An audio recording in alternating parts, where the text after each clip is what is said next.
Welcome, everyone. Thanks for joining this educational webinar on what is NFPA 1801.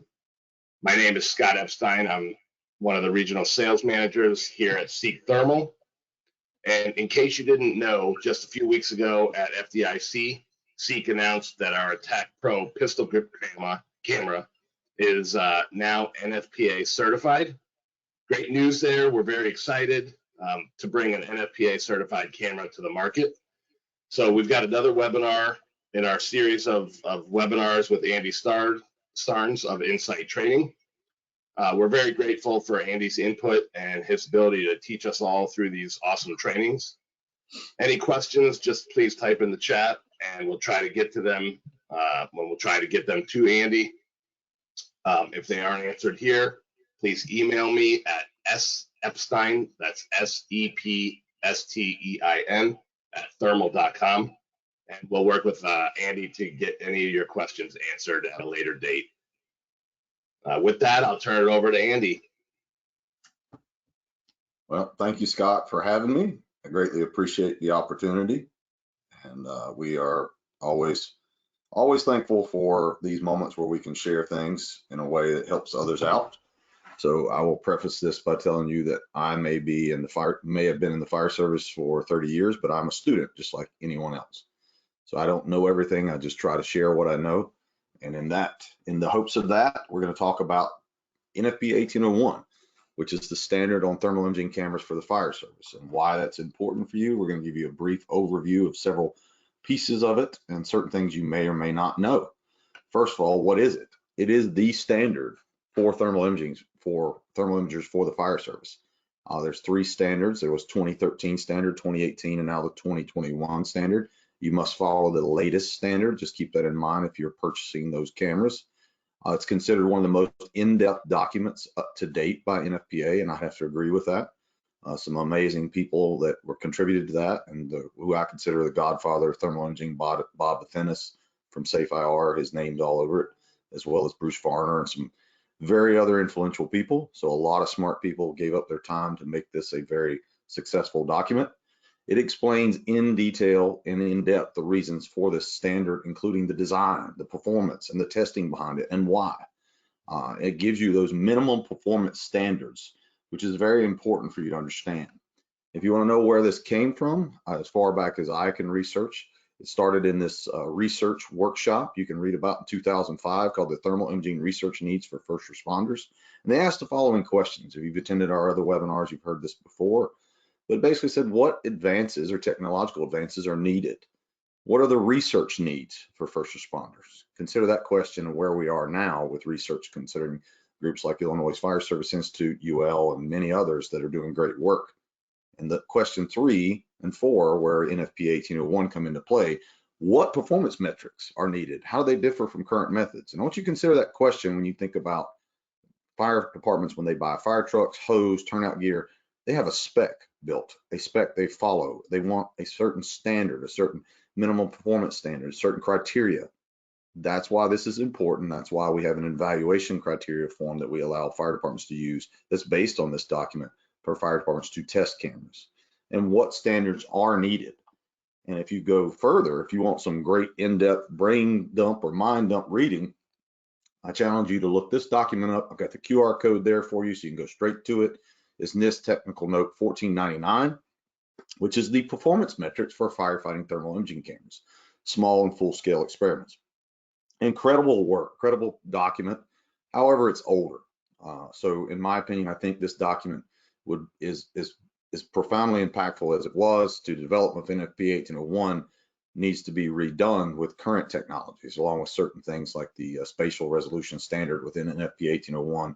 There are certain things that have changed and improved with technology that needs to be updated with that. And that basically is trying to say, basically the standards should keep up with technology. It's very difficult to do with consensus standards and the people giving up their time along with working with manufacturers, but that is my opinion of where we need to go. But this document can give you some valuable insight on where 1801 came from. And this is the statements within the document you can read within the abstract that says the performance metrics that describe tick image contrast, the ability of it to show an object versus another object, basically the detail between the two, effective temperature range, spatial resolution, your ability to basically pick out finite details of an object, image non-uniformity, and thermal sensitivity, which is really important, were selected and developed through that document. And it says they turned around and gave that information and incorporated those metrics into a draft version for NFPA 1801 at the time. So that's where this all started. So if you want about 100 pages of reading before you can get started, pull those two documents up and have fun. And here's your purpose of NFPA 1801. And this is really important to me because this, if you look at this, it's a comprehensive document. It just doesn't talk about thermal imaging cameras. It talks about the world firefighters work in. In general, firefighters' PPE and safety equipment has changed over the years. And along with that, the factors that led to the assessment of firefighting tactics needed to evolve to improve the effectiveness of those tactics. So that leads to the next bullet point that talks about NFPA 1700. You need to read that document. It's where they take the research and they incorporate it into a consensus standard, which is huge. And it talks about we need to be able to basically select our strategies and tactics based on evidence, based on research, based on line of duty deaths and injury after action reports. I thought it was very important they included injury after action reports. So a lot of times we just measure actual deaths when there's 60,000 injuries every year. You know, we need to look at that comprehensively. And I think they did a good job of that. And those objectives or a lot of research endeavors were to increase the effectiveness of firefighters, increase the safety of the public and firefighters. If you read our definition of what we call what tactical thermal imaging is, it is to enhance strategies and tactics on the fire ground through proper interpretation and implementation of thermal data. But you can't do that if the technology is not updated and it doesn't follow a standard that makes it easy for firefighters to understand, which is where this all comes into play. Because you got to understand fire dynamics and how we understand how the fire will grow and spread within the structure to control that growth. That's where it mentions NFPA 1700. We can read the building, we can read the smoke, and we have to have a fundamental understanding of fire behavior, building construction, and reading smoke. But what we are failing to do is read the heat or interpret thermal data. Look up things like heat mapping, thermography, building science, where they're already inspecting buildings and furnaces and areas using thermal data for predictive analysis. Think about that. Predicting where the problem will go or will be. We can do the same and have been doing so for several years if you follow the curriculum that we share or promote. However, I want you to look at this because this is something that most people don't know, as the NFPA is going through a process of consolidating several documents. And they're taking NFPA 1801 and it's combining into a draft called NFPA 1930. So they're combining similar documents of similar standards, like has a lot to do with the electronic standard. You can look at that and see. The only problem I have with that is just makes more reading for a lot of us who are like me, who wants, hey, I only want 60 pages to understand this, not 600. So you have to really dig deeper and, you know, get your coffee out and say, I'm going to get through this and chew through it one bite at a time. Here's the summary. A lot of people like to say, well, I want to know the Cliff Notes version. Well, NFPA 1801 does a lot for thermal imaging cameras and for firefighters. However, I try to give you a highlights of it. Number one, it gives you interoperability. We talked about that when if you've been in the fire service, they talk about NIMS and talk about clear text and going from 10 codes to aerial or cultural language to we're all working together on one big incident of disaster. We need to be able to talk to each other. Our hose threads need to connect. All the things that should happen when we take agencies from different areas to work together. Or interoperability for thermal imaging cameras means if I'm a firefighter at fire department A and I go work at fire department B, if I have an NFPA certified camera, the symbols, icons, power buttons, all are the same. Now, it may have different features and different sensitivities and different color palettes that may be in there, but the standard features should be the same. We'll talk about some of those similarities and differences as we move forward. The second point is they had to have a durability standard. And if you've been in the fire service any length of time, we break everything. It doesn't matter what it says. If it's impossible to break, challenge accepted, we're destroying it. And you'll see a picture of me trying to destroy the Attack Pro because I wanted to make sure it was good for you guys and spent 350 hours tearing it apart before we even talked about it. So they put it through a very extensive heat test, resolution test after the heat test, electromagnetic immunity, intrinsic safety, battery test, a lot of stuff, a drop test. They put it underwater. They do a lot of things.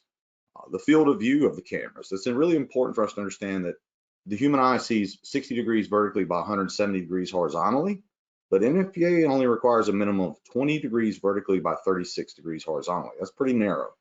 I would recommend a little bit higher than that.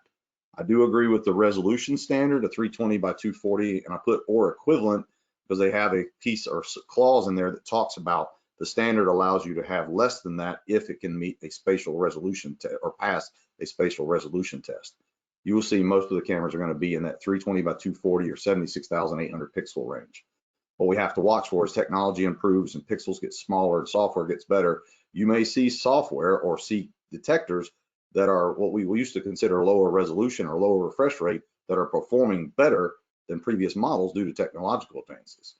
The big thing I think they did a great job was establishing the color palette, the refresh rate, thermal sensitivity, and removing the spot temperature from TI Basic.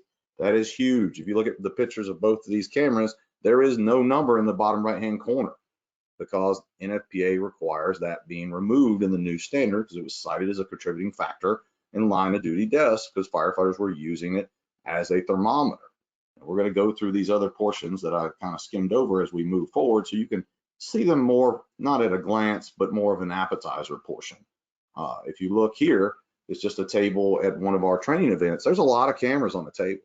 And when you pick them up, they're all going to operate differently depending on who made them and did they meet that standard or not. If they meet the standard, you will find that they'll have a green power button. You'll find the symbols and icons are the same. It starts off in TI Basic. If it goes outside of TI Basic, there's a little plus that shows up in the lower left-hand corner. That means you're in the plus mode. That's where the spot temperature and a lot of other things come back. So you have to be careful when you start adding bells and whistles. In my opinion, I agree with Michael Whitty's research paper. Fire service cameras should have two application modes, fire and investigative. You start giving us lots of options and lots of buttons to press, things don't go well for us. Has a battery indicator, 4 bars. Each bar means a minimum of 30 minutes. So it's a total of 2 hours at ambient temperatures around 72 degrees Fahrenheit if you read the standard. Also, the newer cameras, the NFPA certified ones, it has to be locked or a locking mechanism to meet the intrinsic safety standard. You'll notice it'll have an indicator on the right-hand side telling you the relative heat of where you're at. Some people call it a color bar. It also has a triangle that shows up in the top center of the screen called an over temperature warning. That means the inside of a vacuum sealed device has reached over 500 degrees for 5 minutes. Ladies and gentlemen, if you ever see that, you're in a really bad place because it would take a lot to do that because I've only had one camera do that and it was from us doing something incredibly stupid. And it cost me $5,000 when I ruined the camera because it's not covered under warranty when you do that. So let's talk about durability. Probably in the firefighter's eyes, the most important thing, even though resolution, in my opinion, is the most important. But durability is important because we work in a dynamic, challenging, not a clean environment. When I took my first thermography class, the instructor said, it's very important that you wipe the lens periodically because moisture will build up in the lens and cause the image to degrade, which is one of the things we teach in our classes, that you wipe the lens periodically. However, he said you should use a lint-free alcohol cloth. And I'm going, we use a dirty fire glove. And I could see the man almost like he was going to keel over from a stroke. He's like, no, you can't do that. It's going to scratch the lens. I'm like, calm down. Fire service cameras, the lenses are germanium and they have a DLC or diamond line coating on. And in the Seek Attack Pro's case, it actually has redundancy. It has the lens over a lens. So if you break that lens, it'll keep working, unlike a lot of other cameras. I believe Bullard's the only one that does that outside of Seek. Also, these cameras have to be intrinsically safe, IP67 rated, which means ingress protection against dust and water. Doesn't mean it's waterproof, means it can take a certain amount of submersion.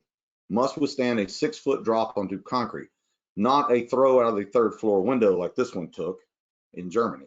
It was accidental, of course. Heat resistance. It's got to be able to take a certain amount of heat on the exterior of the device and internally. I put that to the test, I can promise you that.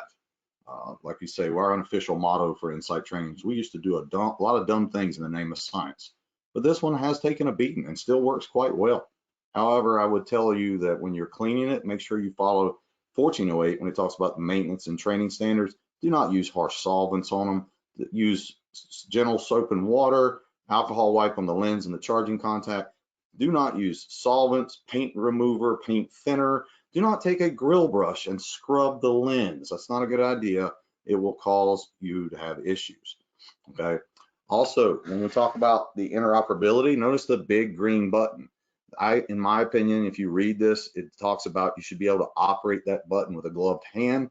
Some of the cameras are easier than others to operate with a gloved hand. You be the judge of that, but make sure when you evaluate your cameras that the ergonomics and comfort and simplicity of the camera should be a part of that evaluation criteria. If they can't operate it with their gloves on, you don't need to carry it. It's not going to work well in that dynamic, stressful, challenging environment.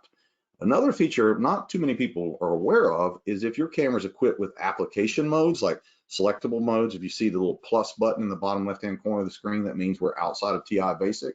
If I want to go back to the beginning, the Control-Alt-Delete button, if you will, I simply tap the power button and it takes me out of the crazy color palette world back to my simple black, gray, white, yellow, orange, red color palette known as TI Basic, which is what NFPA recommends and most firefighters are aware of and comfortable with. Not rainbow, not sepia, not fire and ice, not all these other color palettes that you read about that some manufacturers give you that have nothing to do with firefighting, nor were they ever intended for those type of environments.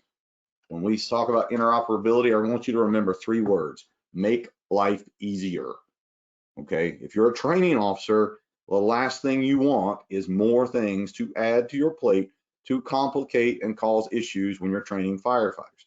If you buy an NFPA certified camera and you buy brand A, 3 years later you decide to buy brand B, if it's NFPA certified, you don't have to retrain them on the basics of it. You just have to train them on your annual 1408 standard on hands-on classroom live fire and how to properly take care of the camera and any additional bells and whistles or application modes.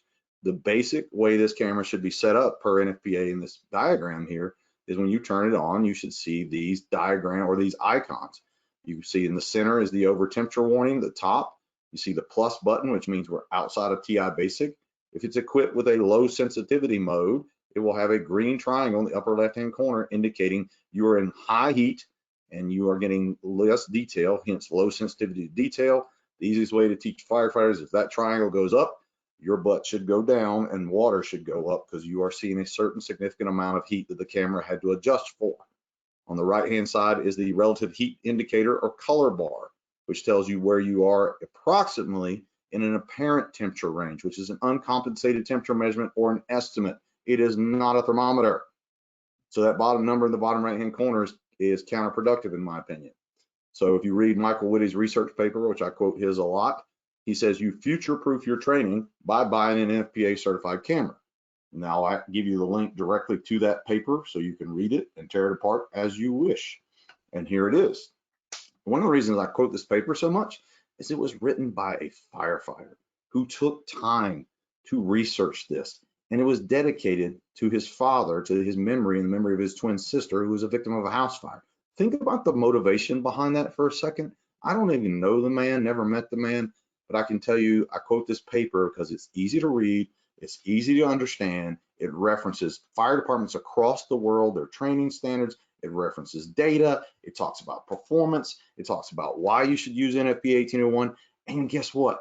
It's 40 pages, not 700. You could chew through this on your lunch break, okay? Even though he says color with C-L-O-U-R, which, you know, Australian Europeans do that, the paper is easy to read. I think it's one of the most phenomenal documents out there. I highly recommend it. You scan that QR code, you can read it for free. How many people give away all their work so people can learn from it for free? It was a phenomenal work by this gentleman and the people that supported it. So let's talk about your TI Basic. Most firefighters do not understand that. When you turn the camera on, it is required to start off in TI Basic, which is the standard color palette, that's your basic one. If you go outside of that, you need to be in TI Basic Plus. If you look at 6.5 in NFPA 1801, it talks about TI Basic and TI Basic Plus. When it powers up, it has to start off in TI Basic. Even if you were in some other fancy application mode in Plus and you turned it off, it has to start back over in TI Basic. Why? It's intuitive, it's simple, it's black, gray, white, yellow, orange, red. black being cold, red being the hottest. However, the manufacturer gets to tell you when the color temperature correlation occurs. So you need to learn your camera because they are all different. They are not the same. The standard they do have to meet when they talk about color palettes is this. And I want you to look really closely at this for a second, because in my opinion, not all cameras meet this, but yet some of them are NFPA certified. So I'm not going to get into that, but for some reason, this varies. If you're looking at that color bar on the right-hand side, and the manufacturer says, in this case, Seek Thermal's camera 0 to approximately 1100 degrees apparent temperature rating. NFPA says the color bar that there shall be no more than 50% of that overall height in grayscale, which means if that's 1100, then 0 to 550 could be in grayscale. They can engage it early, but they can't engage it later than that.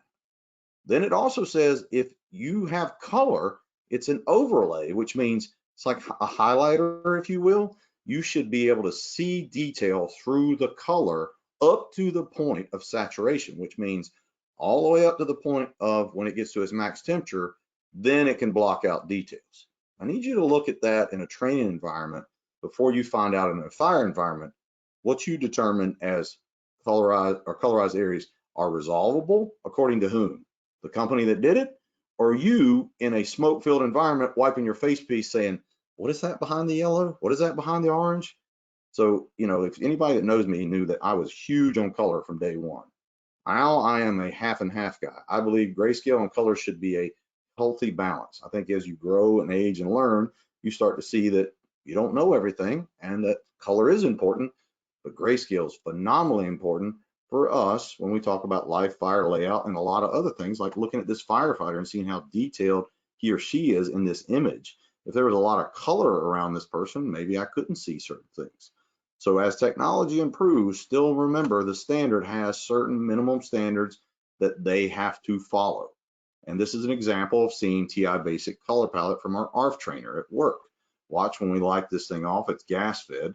I'll pause it when it goes all the way around, and you can see yellow, orange, and red. And when it starts to get the darker red, in that red area, you can't see details through that. That's up to the point of saturation. Whereas the yellow, you can see some, but when you see black, gray, and white, you can pick out a lot of details. So understanding what it means by up to the point of saturation and details shall be resolvable within the colorized image is important. And look at the detail of the firefighter with the heat behind them. This is Seek Thermal's mixed gain mode that we talk so much about and why it makes your life easier as a firefighter. So that's an example of TI basic. One of the things when we talk about the performance side of it, you can get in depth as you read this document, but I gave you a few examples. The one thing that I think is phenomenal, they have a specific resolution.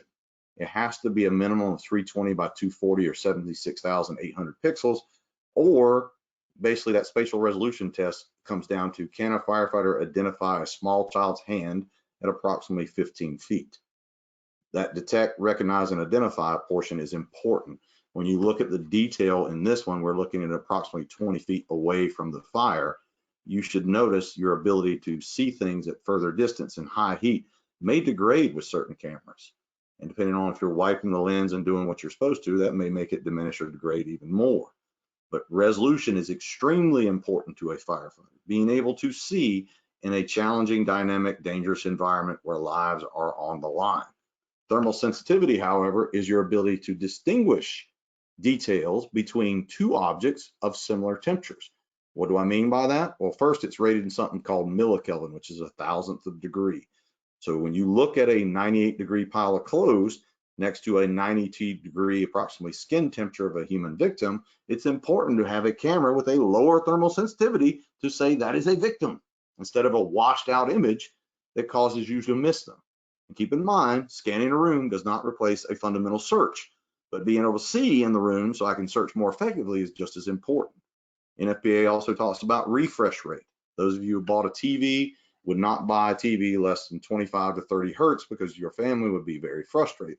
NFPA says that you shall not have less than 25 frames per second, which is, by the way, what most movies are shot at. It would surprise you to know. The human eye sees approximately around 27 hertz. I had some people call on me and email me and say, oh, it sees more than that. Well, technically it does. It can see more than that, but what it processes it at is around 25 to 27 hertz.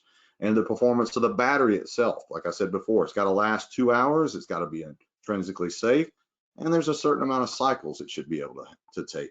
You also read in that, if you get in depth about how to take care of that battery and where you should or should not charge it at. It makes a huge difference. When a lot of people have looked at different cameras, they think, well, this camera has a 30 hertz refresh rate, this one has a 60 hertz refresh rate, and the Seek has a 25 hertz refresh rate. So the Seek obviously cannot perform as well as a 60 hertz camera. But ladies and gentlemen, software and technology has changed. A V6 engine from 1990 or 2016 in this case versus a V6 engine from 2023 is dramatically different. And I want you to see 25 hertz with mixed gain mode versus 60 hertz. And you tell me the Seek Attack Pro is on the left, a 60 hertz camera is on the right. Notice how fast the Seek Attack Pro colorizes and how long it takes for the other one to catch up. We'll do it again. Up, there's color, there's no delay, boom. I want you to watch it again. Ready? 1,000, 2, 1,000. Almost 2 seconds for the other one to catch up. What the Attack Pro does seamlessly like a video camera. So 25 hertz may surprise you when you understand the technology behind it. Put the performance standards to the test in a fire. Don't buy it because I told you to do anything like this. Don't buy any camera because a salesman or your buddy or whoever told you. You need to take it in a fire and see the difference. And what I think was one of the most important things NFPA did in the most recent standard was removing the spot temperature. We have an entire document on our website that can break this down for you. If you click on the QR code, it goes to an article, which is our most read article, by the way, called The Danger of the Spot Temperature. And it talks about all these things and more, data, charts, line of duty deaths, so you can reference and share with other firefighters. And these bullet points are in NFPA 1801 that talks about why they removed it. Despite all the manufacturer's warnings not to use the temperature measurement to make tactical decisions, it became apparent in 3 recent NIOSH firefighter fatality investigation reports, there's a lack of understanding on behalf of the fire service of this feature's capabilities. That's an understatement. Everywhere we go, the majority of firefighters are looking at that number in the bottom right-hand corner, using it as a thermometer, using it in overhaul. You don't want to do that. It's a qualitative device that could be several hundred degrees off.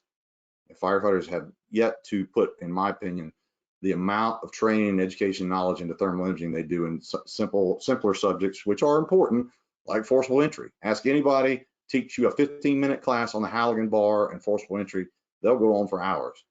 Say, give me 15 minutes on this thermal imaging camera, you'll be lucky to get 5. Both of them can save your life.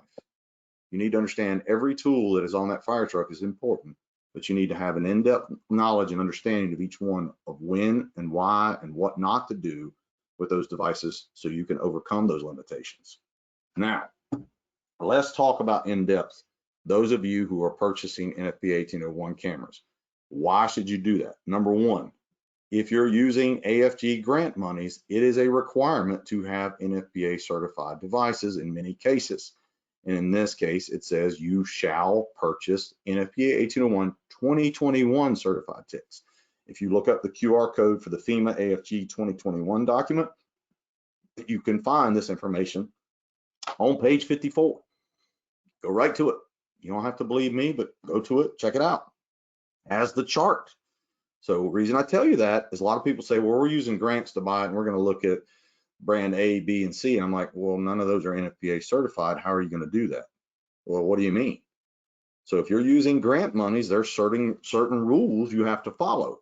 That's AFG grant monies. What about if you use the public safety grant from Firehouse Subs, or you got a local grant from Walmart, which they give away every year, or Lowe's or Home Depot? A lot of department stores and other places in communities, and Firehouse Subs is a good one, give away grants with less restrictions on what you have to buy and how you buy it and what standards it has to meet. But if you are using AFG grant monies, you got to buy NFPA 1801 certified cameras. Remember that. You can look it up.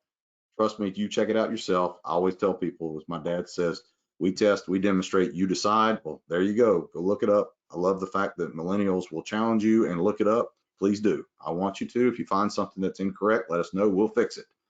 And in that document, you can also find something that we push for. You can amend your grant to add training specific to the requested equipment. Did you know that? So you not only can get the money to purchase the device, but also to train your firefighters on it. Because NFPA 1408 requires every fire department to train their members on new technology before it's placed into service. Did your department do that? Mine didn't either. We sent out a PowerPoint. That doesn't follow 1408. It means classroom, hands-on, live fire. How does it work? Maintenance, care, proper interpretation, all the bells and whistles, and it uses the word shall in that standard a lot. So please check that out and understand that you can also save your department money if you are really good at writing grants. A lot of people are.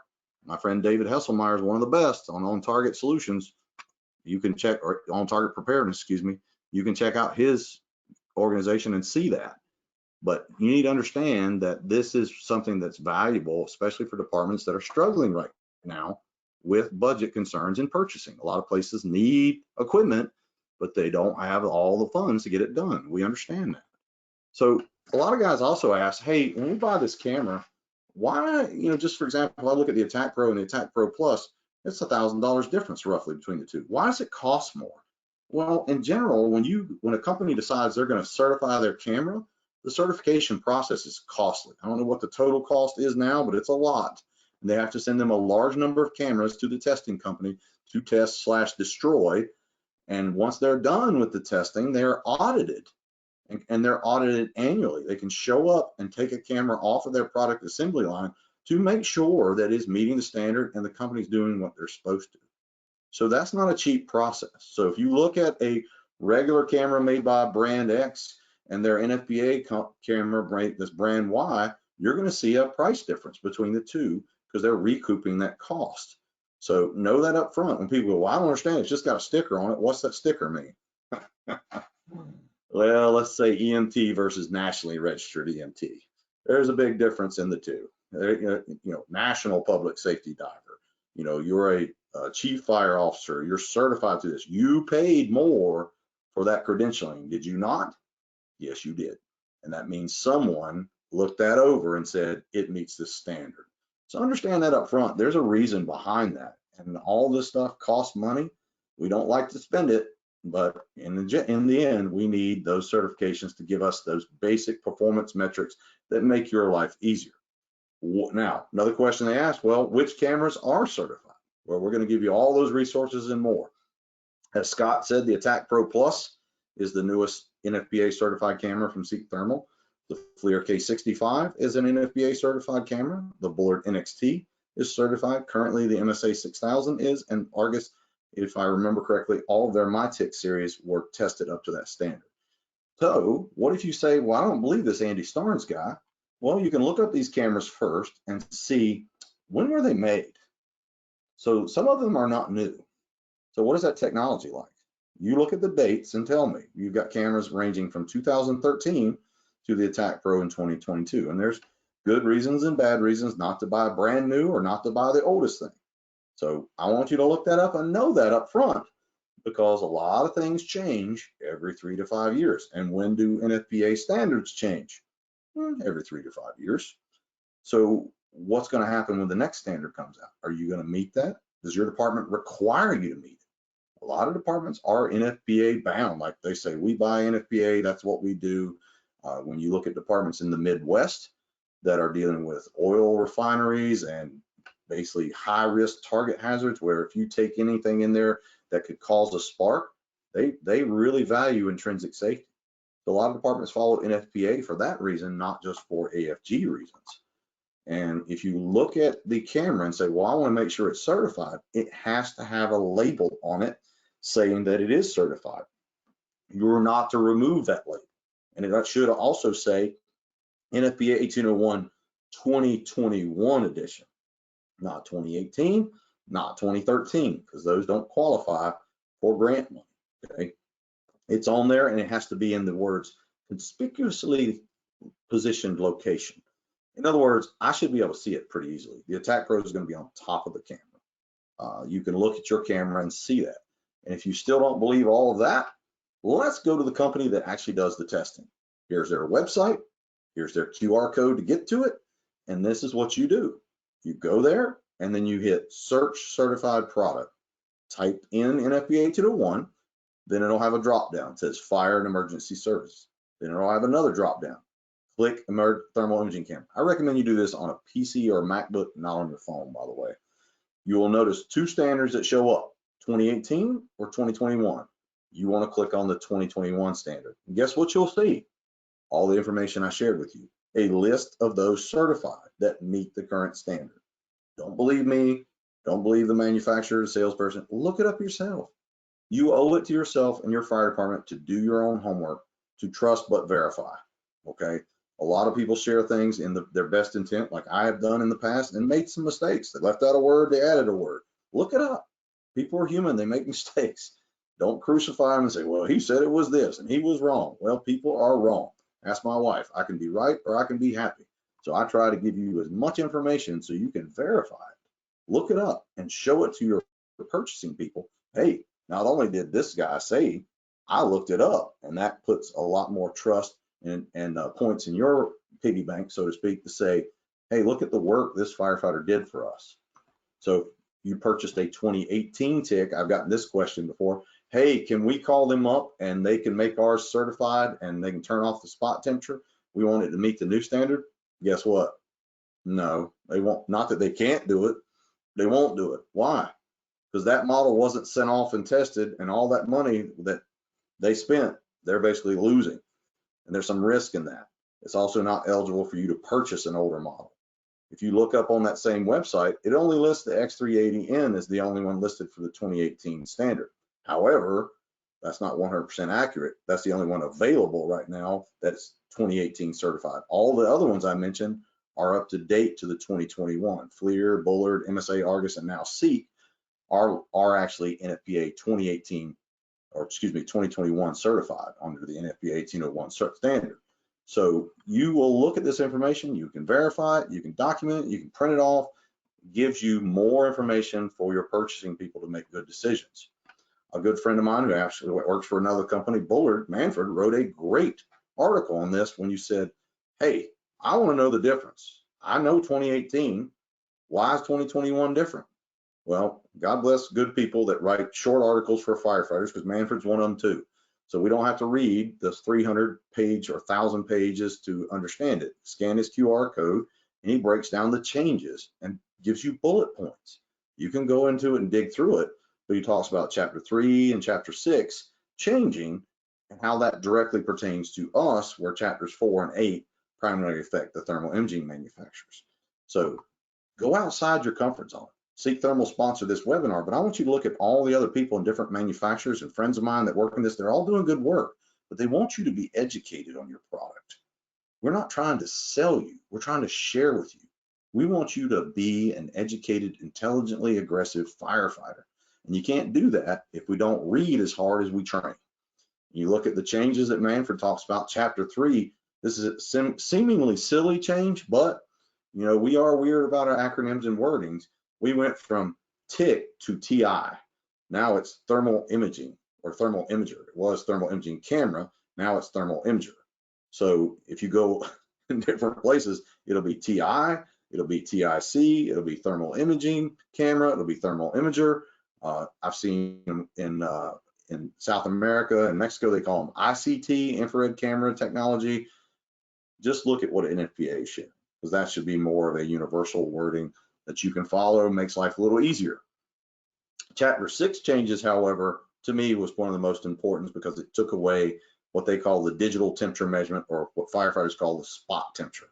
It is not available in TI Basic. As you see, one of my guys' helmet here with the great Taylor Tins shield, because Taylor Tins is metal and it's diamond etched there, so our Insight logo reflects energy because it's a low emissivity object. There's your thermal imaging word, and reflects our logo in high heat. So you can see Insight training, but you don't see a spot temperature in the bottom right-hand corner because chapter 6 removed it. So when you turn it on, less to confuse firefighters. Interpret the color palette, interpret the grayscale, look for the convection currents, understand your thermal layering, wipe the lens, stay low, scan appropriately, put the camera down when you're moving, take all the information and training you got and put it together and be what we call more intelligently aggressive when you work. Now, to make your life even easier. What have we done for all this stuff? I know that's a lot of information in a short amount of time, but we've got some more information for you. I want you to think about this. I'm going to leave these slides up for a couple minutes so you can scan them and check this out. Seek offers a program where you can scan that says burn program. They'll send you a camera if you put your credit card in. They won't charge you unless you don't send it back.